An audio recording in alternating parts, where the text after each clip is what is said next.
trouxemos hoje aqui esse tema, as duas asas. Lá no Evangelho segundo o Espiritismo, no capítulo 6, o Cristo Consolador, o Espírito da Verdade nos traz a seguinte orientação: Espíritas, amai-vos, eis o primeiro ensinamento. Instruí-vos, eis o segundo. E lá no livro O Consolador, na questão 204, Emmanuel nos traz a seguinte reflexão: o sentimento e a sabedoria são as duas asas com que a alma se elevará para a perfeição infinita. Então vejamos: amai-vos e instruí-vos, o sentimento e a sabedoria. Vamos refletir um pouquinho sobre as duas asas. Começando pela asa do amor, a asa do sentimento. De todas as virtudes, o sentimento, o amor, ele é o essencial. Assim nos diz Lázaro, lá no Evangelho segundo o Espiritismo: o amor resume inteiramente a doutrina de Jesus, porque é o sentimento por excelência. E do amor surgem outras virtudes. Assim nos diz Fénelon, também lá no Evangelho segundo o Espiritismo: a terra, morada de exílio e de provas, será então purificada por esse fogo sagrado, o amor. E nela se praticarão a caridade, a humildade, a paciência, a abnegação, a resignação, o sacrifício, todas essas virtudes filhas do amor. E quando a gente pensa no amor, logo nos vem à mente as pessoas que nos são queridas, as pessoas que amamos. Sejam elas dentro da família, no ambiente de trabalho, pessoas que temos afinidade, identificação, pessoas fáceis de serem amadas, digamos assim. Mas e aquelas pessoas que não temos tanta afinidade assim, tanta identificação? Sem falar nos inimigos, né? Aquelas que temos pouca identificação. Já se tornam um pouquinho mais difíceis de serem amadas. Mas a instrução, amai-vos, se dirige não só aos que nos são queridos, se dirige a toda a humanidade. Principalmente aqueles que temos mais dificuldades para amar. Agora, como podemos conseguir amar mais? Através da segunda asa, a asa da instrução. A instrução, o conhecimento, de uma maneira geral, ela é muito importante para a evolução do espírito. Mas aqui a gente gostaria de enfocar a importância do conhecimento doutrinário, tá, pessoal? Então vejamos que Emmanuel, quando se referiu à instrução, ele usou a palavra sabedoria. Por quê? O conhecimento, quando ele é experienciado, ou seja, vivido na prática, ao longo do tempo aquilo vai se tornando sabedoria, ao longo do tempo.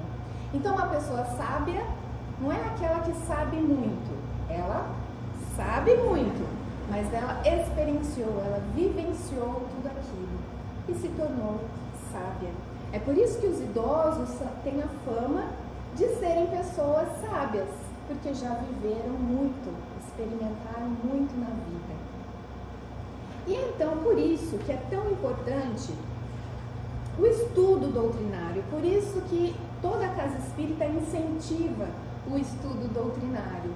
É importante conhecermos o Evangelho de Jesus à luz da doutrina espírita, para poder levar isso tudo para a vida prática, experienciar e ao longo do tempo aquilo ir se tornando sabedoria.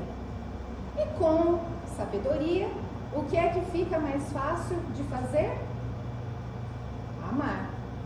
Uma ação impulsiona a outra ação, uma asa impulsiona a outra asa. E as duas movimentando-se com precisão, determinação, equilíbrio, alcançaremos o grande voo rumo à nossa evolução espiritual. É lógico que a gente não vai criar asas de verdade, tá, pessoal? Isso foi uma maneira ilustrativa que Emmanuel nos trouxe para falar sobre esse assunto. Mas vamos refletir, então, sobre algumas passagens de Jesus, buscando um pouco mais dessa instrução. Começando pela caridade. A caridade, como entendia Jesus, ela não se resumia apenas à caridade material, aquela em que a gente pega algo e oferece para alguém, seja um remédio, um agasalho, uma comida. Não se resume a isso. Para Jesus, a caridade se estende até a caridade moral.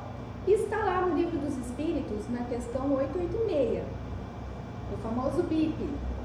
A caridade para Jesus é definida assim: benevolência para com todos, indulgência para as imperfeições alheias e perdão das ofensas. Então vejamos, benevolência para com todos, ser bom para com todos. Todos. Não só com quem é legal com a gente. Indulgência para as imperfeições alheias. Aceitar o outro como ele é e buscar enxergar o que ele tem de bom também, porque todos temos, e assim conseguir um convívio com todos. E perdão das ofensas. E aqui a gente nem vai falar das grandes ofensas, que são mais difíceis, mas aquelas pequenas ofensas diárias que muitas vezes a gente pega até de graça pra gente. No trabalho, em casa, onde a gente estiver. Deixa passar, deixa ir. Porque quando a gente entende que benevolência, indulgência e perdão são formas de caridade, fica um pouquinho mais fácil da gente praticar. Agora, tanto a caridade material quanto a caridade moral, ela não pode ser feita por obrigação. O Espiritismo pede para sermos caridosos, então toda semana, naquele dia, naquele horário, eu vou lá, naquele lugar, fazer a minha caridade, o meu trabalho no bem. Não pode ser por obrigação. Também não pode ser por interesse. Lei de causa e efeito, ação e reação. Se eu fizer uma ação boa, vou receber outra ação boa. Não pode ser por interesse, não pode ser por vaidade, por orgulho. Como é que precisa ser, pessoal? Com o coração, precisa ser sincero, espontâneo. Aí sim vamos alcançar o objetivo da caridade. E Emmanuel nos fala sobre esse assunto a respeito da caridade essencial, que está lá no Linha de Luz, que se trata da caridade de pensarmos, falarmos e agirmos segundo os ensinamentos do Divino Mestre no Evangelho. É a caridade de vivermos verdadeiramente nele, para que ele viva em nós. E aqui a gente lembra da frase de Paulo de Tarso, né? Quando diz: já não sou eu quem vive, é Cristo que vive em mim. Mas muitos podem questionar: mas é um Emmanuel falando, é um Paulo de Tarso falando, espíritos elevados. Sim, espíritos elevados, mas que trilharam todo esse caminho que nós estamos trilhando aqui e agora e nos mostram um roteiro que precisamos seguir para alcançar o nosso objetivo de evolução também.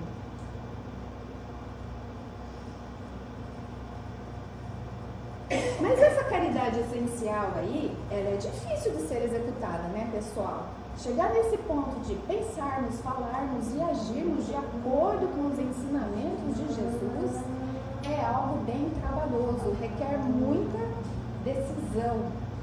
Mas isso a gente vai fazendo como um exercício diário. Buscar vivenciar isso, buscar vivenciar nas pequenas situações do dia esse verdadeiro homem de bem que o Evangelho nos traz. E tentar colocar essa caridade essencial em prática. Mas também muitos podem questionar, mas se eu for bonzinho o tempo todo, vão abusar de mim. É aí que está a questão. Não é só ser bonzinho o tempo todo. Porque toda boa ação, ela deve vir de um entendimento interno. Por que eu estou fazendo aquilo?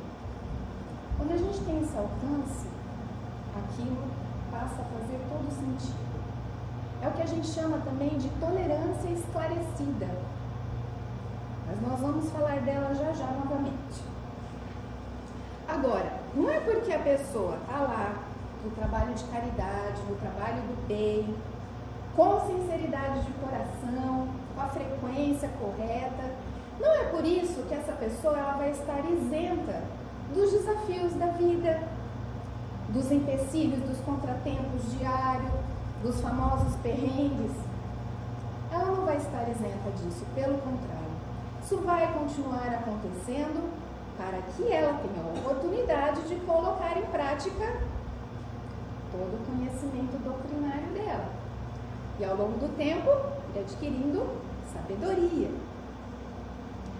Mas uma coisa que esse trabalhador sincero no bem vai ter nesses momentos de contratempos, de desafios, é a ajuda, o amparo que vem do alto. Ele vem, sempre. Tem essa frase aqui de Bezerra de Menezes que nos diz: quanto mais doardes do que sois em benefício alheio, mais ampla cobertura de amparo do Senhor assegurará a tranquilidade de vossos passos. Então é exatamente isso que a gente acabou de falar. Quanto mais a gente faz pelo outro, mais amparo teremos nas nossas vidas.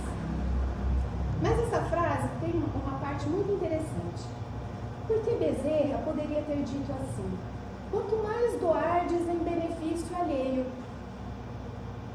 Mas ele falou: quanto mais doardes do que sois. Porque sempre que doamos algo para alguém, nós podemos doar também algo de nós. Seja o nosso afeto, nosso tempo, nossa palavra, um pouco de nós. E aqui vem uma reflexão. O que somos para nos doarmos? É por isso que o Espiritismo fala tanto em reforma íntima. Reforma íntima não é somente para nós, é para o bem de todos que convivem conosco.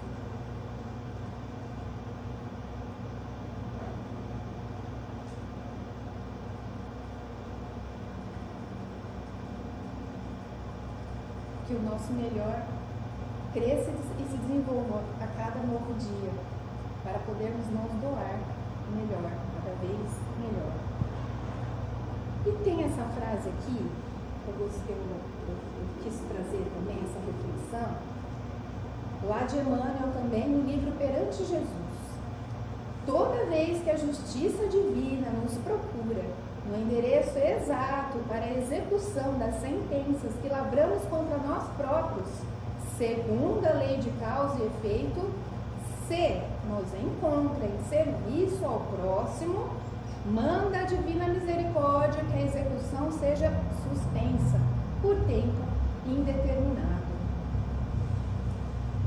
Vejamos a dimensão da importância do serviço ao próximo, do serviço no bem.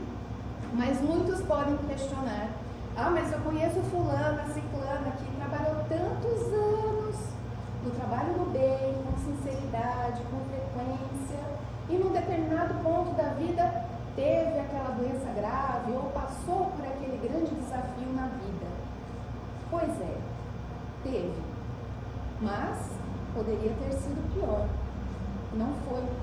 Porque de alguma forma, a ação dela no mundo, pelo bem do próximo, amenizou aquele contexto todo desafiador.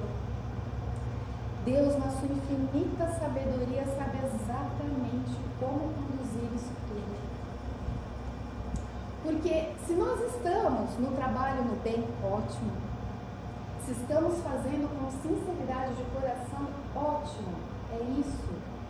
Mas, aliado a isso, estamos fazendo a nossa parte da transformação moral, da reforma íntima necessária? Se não estivermos, Deus vai permitir que os grandes desafios aconteçam, como forma de nos alavancar, de nos impulsionar na nossa evolução espiritual. É o que a gente chama, eu ouvi isso numa palestra, é o que a gente chama de estilingue de Deus. Quando a vida parece que virou do avesso. Meu Deus, o que aconteceu? Parece que eu estou indo para trás. É Deus, puxando nosso estilingue para tomar força e nos impulsionar para frente, nos alavancar. Porque sempre saímos mais fortalecidos depois de um desafio superado.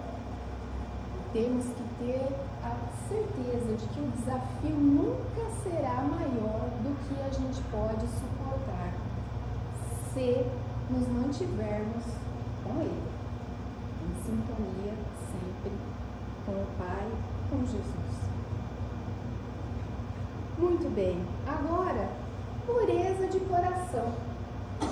Nessa passagem, bem-aventurados os que têm puro coração, porque verão a Deus. Quando Jesus falou isso, ele se referiu às crianças, à pureza da infância. E disse que o reino dos céus é para aqueles que se lhes assemelham. Mas, ele não quis dizer que a gente precisa levar uma vida sendo ingênuos ou levar a vida de forma infantilizada. Não, o que Jesus nos pede é que tenhamos o nosso olhar atento, buscar ter um olhar sem julgamento, um olhar que vai além da aparência, que consegue enxergar a essência do outro, principalmente quando esse outro está fazendo algo de muito errado. Buscar ter esse olhar como forma de poder ajudá-lo naquele momento. Afinal, nós mesmos precisamos também muito desse olhar. E aqui a gente traz a compaixão aliada a isso tudo. A compaixão que vai além do sentir pena, vai além da piedade. A compaixão, ela consegue se colocar dentro do mundo do outro, compreender o que se passa no mundo do outro e aí poder ajudá-lo de maneira mais efetiva.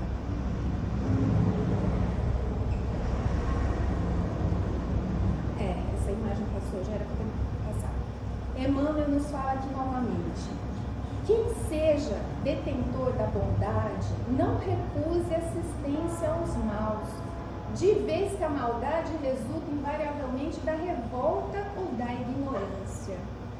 Eu trouxe essa frase porque Jesus nos pede que estendamos esse olhar sem julgamento, estendamos a nossa ajuda também aos maus.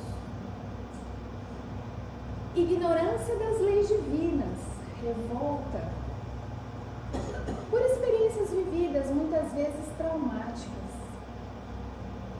Não é, pessoal, uma questão de concordar com o mal, mas essa reflexão é para a gente buscar compreender o outro para poder ajudá-lo da melhor maneira possível.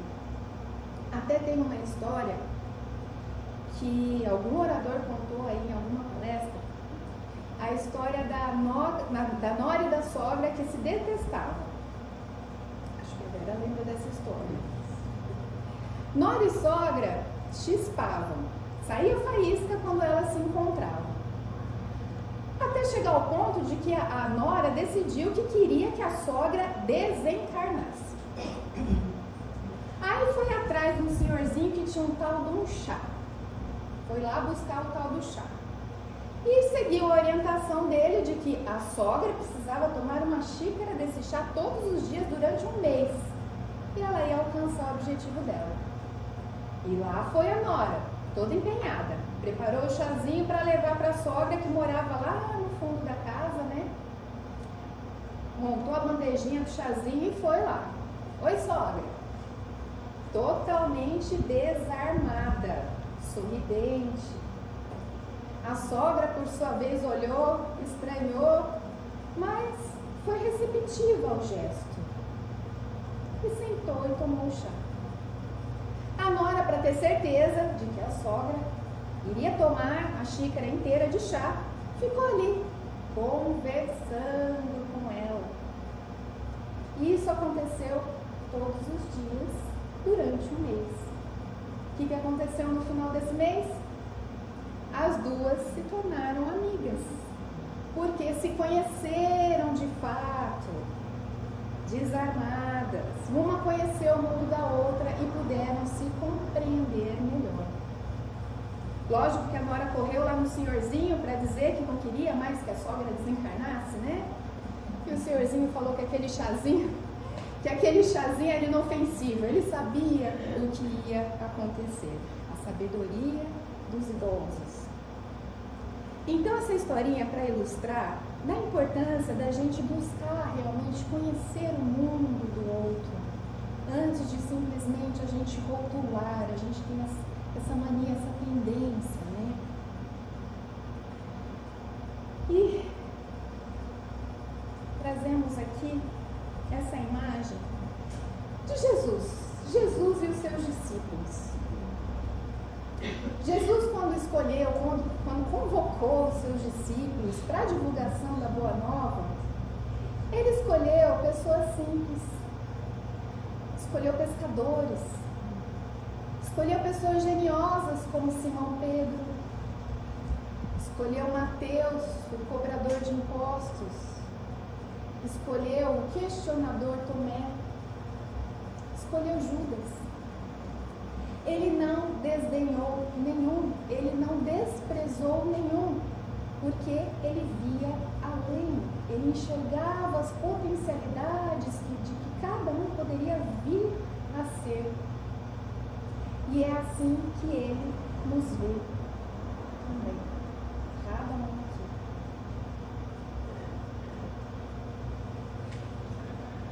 Isso é purificar o coração.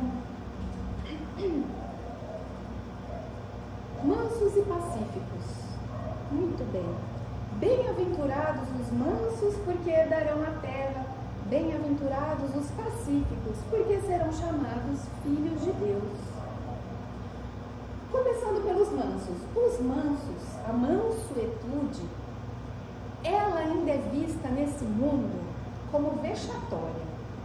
A verdade é que passa-se vergonha muitas vezes por ser manso. Porque existe ainda uma cobrança, né?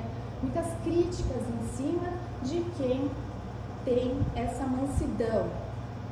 Mas o que essas pessoas não sabem é que para ser manso de fato, é preciso muita coragem, muita sabedoria, muito esclarecimento.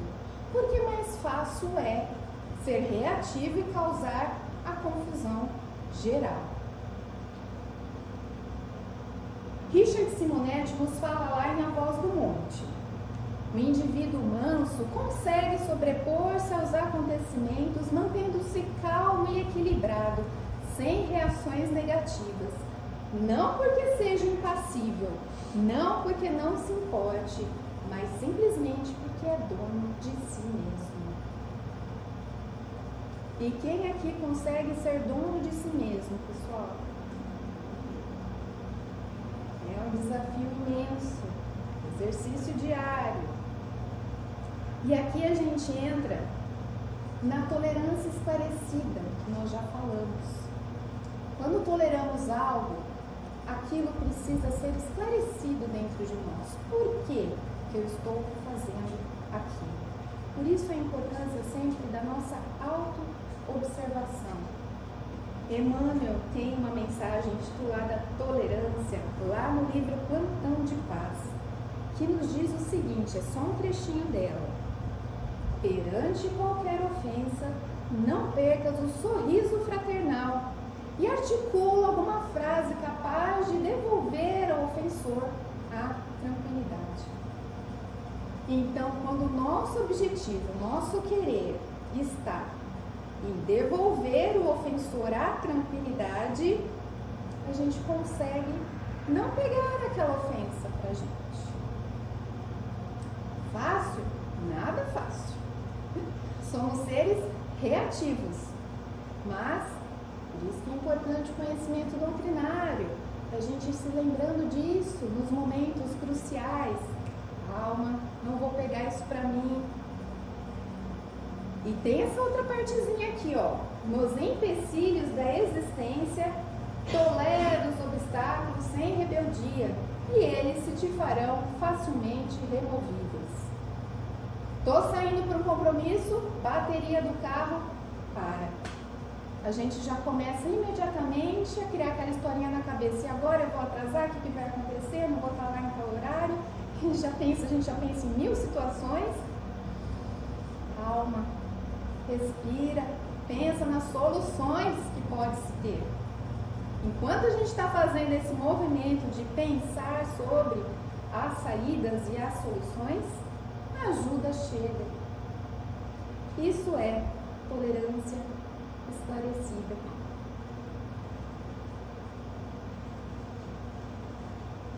E o ser pacífico, os mansos e pacíficos. O ser pacífico é diferente do ser passivo. O ser passivo é aquele ser indiferente, acomodado, que está lá na zoninha de conforto dele e de lá ninguém tira ele.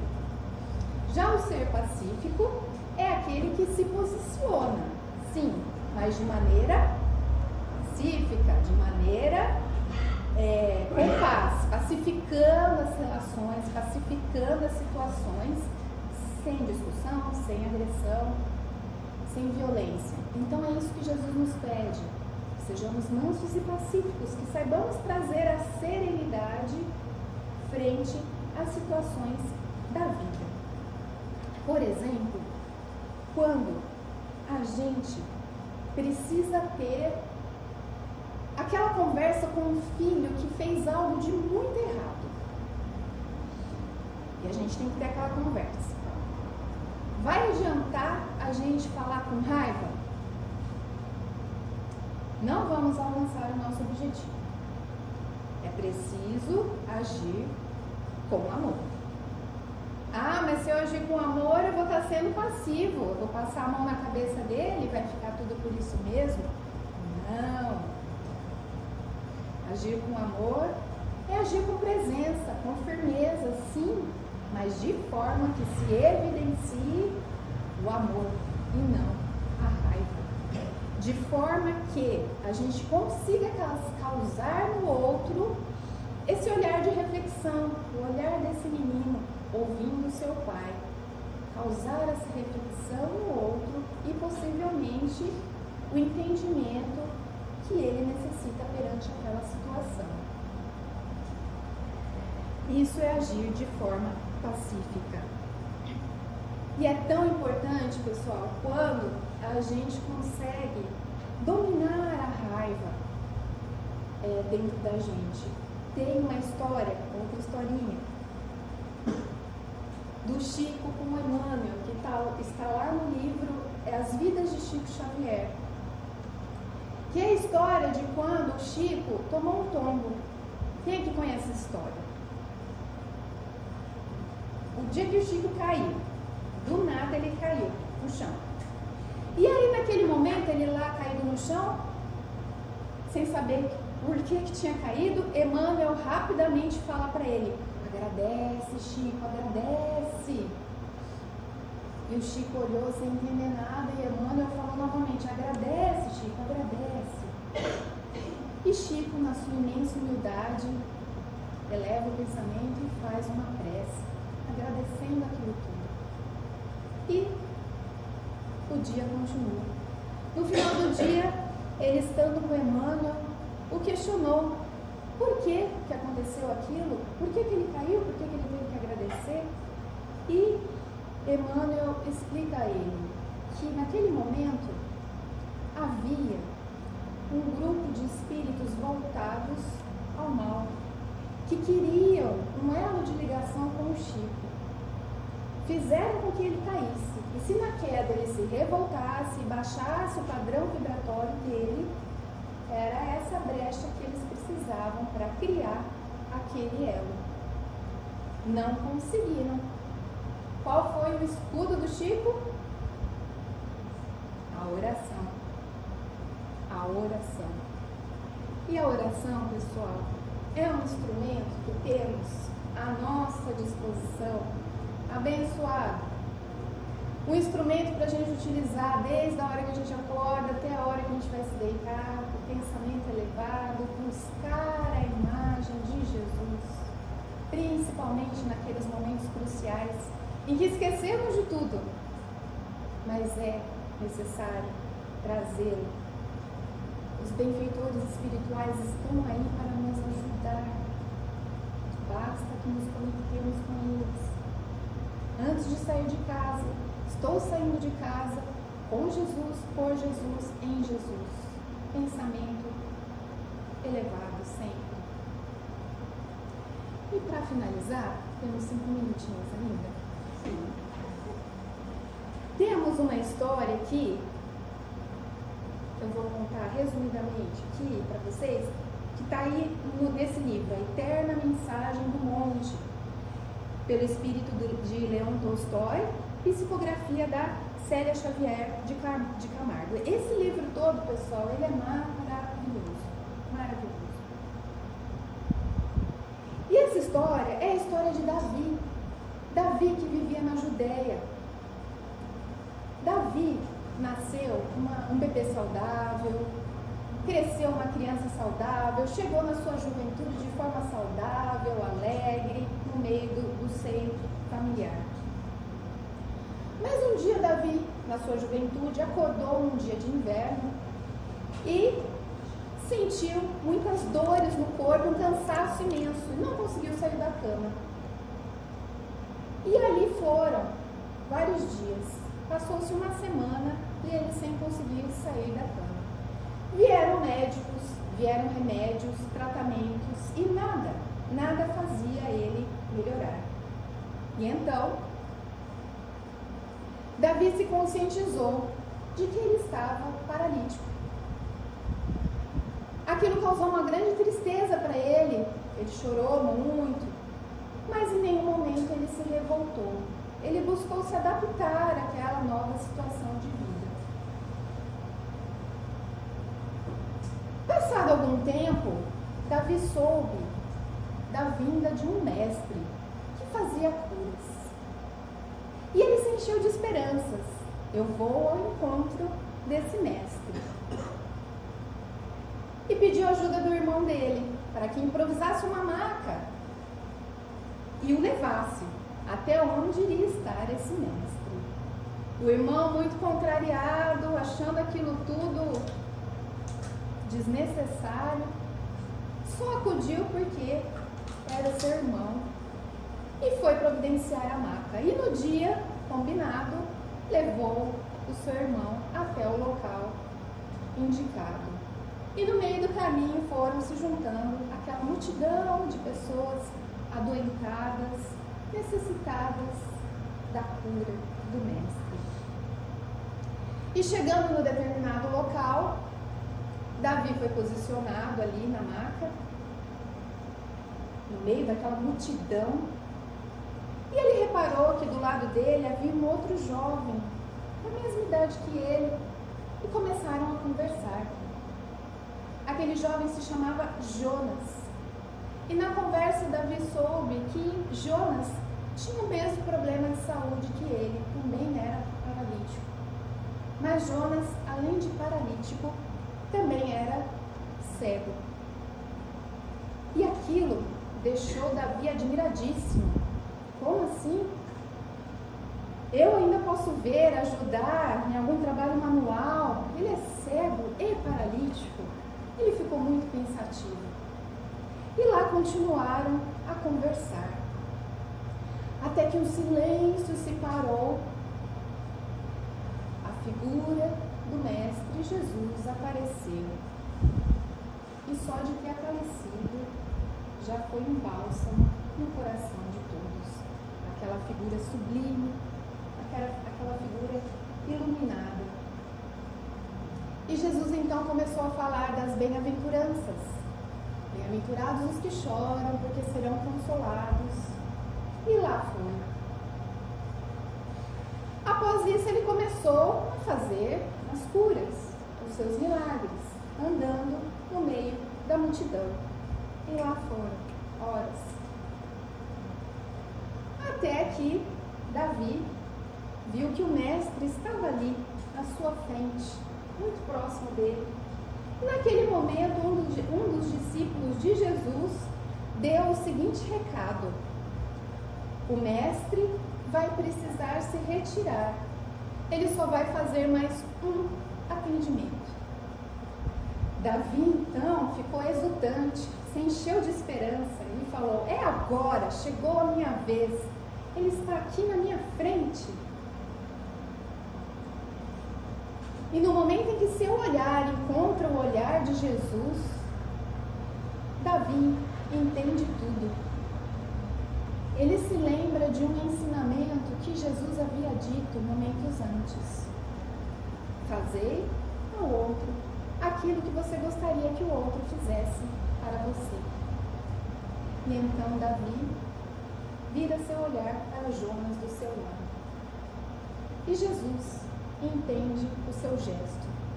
Se dirige até Jonas, coloca sua mão sobre ele e diz: levanta-te e anda, estás curado.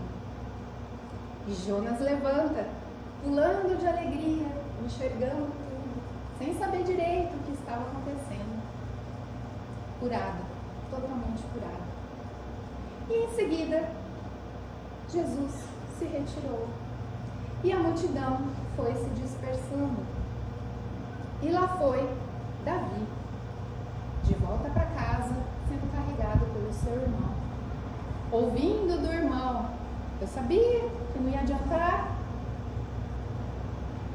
Mas para Davi, a cura física já não tinha mais importância. Pela descoberta que ele fez da nova visão de vida trazida pela boa nova do Cristo, ele se encheu de esperança. Se encheu de esperança para uma nova vida. E então, chegando em casa, quando seu irmão foi colocá-lo de volta na sua cama, eis que Davi se levanta e sai andando. Ele também foi curado. A cura de Davi, a cura física de Davi aconteceu porque ele curou o seu íntimo com a boa nova de Jesus, com os ensinamentos abençoados do Mestre.